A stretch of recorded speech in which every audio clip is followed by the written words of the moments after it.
Okay, Lisa, we're here to talk about what makes for a great podcast. And I think there are four things we want to talk about. No, I know there are four things we want to talk about. The first one is balance. We need to have balance in order to have a good podcast. What do we mean by that when we say balance, balance, balance? Absolutely. So you want your guests, and usually there are two, to balance each other out in terms of the way they present the story. So, for example, having one person who can really explain the technical piece and understand a particular technology or science behind the story. And then the second person would ideally be able to speak human and make it sound a little more, down to earth for those of us who don't speak technology. But it's really good to have both, because you want that deep understanding of the story we're talking about, because, that's what people come to EPAM for. We have the experts, but you also want to be personable and engaging and be able to reach a greater audience.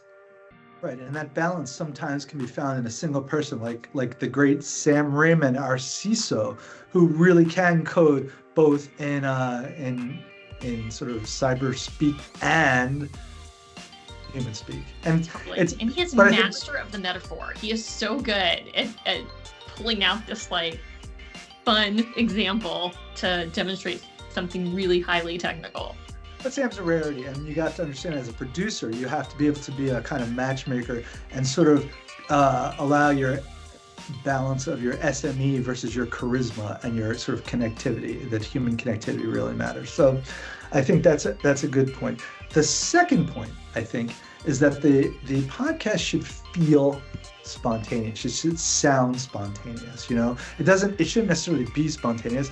You need to sort of have enough preparation so that you know what's going to happen, but not too much so that it feels stilted. And how do we do that? I know you and I have worked on a couple of different things on this nature. Yeah, this is something I learned from you. I think that a lot of people assume there's going to be kind of a script made up after a couple of meetings. I think a lot of people want that because it's safe. But really, just having a few talking points is totally the way to go, because that's the only way to get a natural, organic conversation that people are going to actually want to listen to. Yeah, it's important to have that prep call where all the parties sort of agree to what the 4 points are going to be and have a chance to do a dry run. So, even though they may not be used to this kind of on the mic behavior, it creates a precedent and it gets them ready to do the real thing. I think that's important. I think that dry run dress rehearsal is also really good, because sometimes you figure out that one of your bullet points wasn't maybe as great as you thought it was going to be, and you come up with another talking point that is better. So I think that's kind of the perfect amount of practice, that one dry run or dress rehearsal. Super. Now, the next one is one of my favorite bullet points. Maybe my favorite one is literate podcasts are the best podcasts.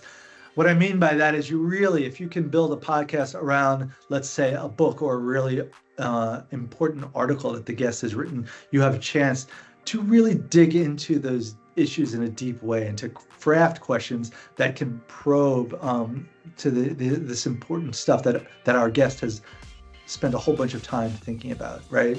I think it's a way of solidifying what the topic is going to be and to guarantee there'll be a certain amount of depth. I think the trick with this is to really reading closely what the guest has written and then using our own expertise and insights to probe more in a way that they haven't themselves. Spoken like a veteran journalist. Yeah, I think that's the ideal way to have an interview, where you're starting off with this conversation piece and you're bringing your own natural curiosity to bear on the subject. I think that makes for a really engaging conversation. And I also think when we're dealing with a 30-minute conversation, which is the length we usually go for, it behooves you to find ways to deepen it, because you can't say too much in 30 minutes.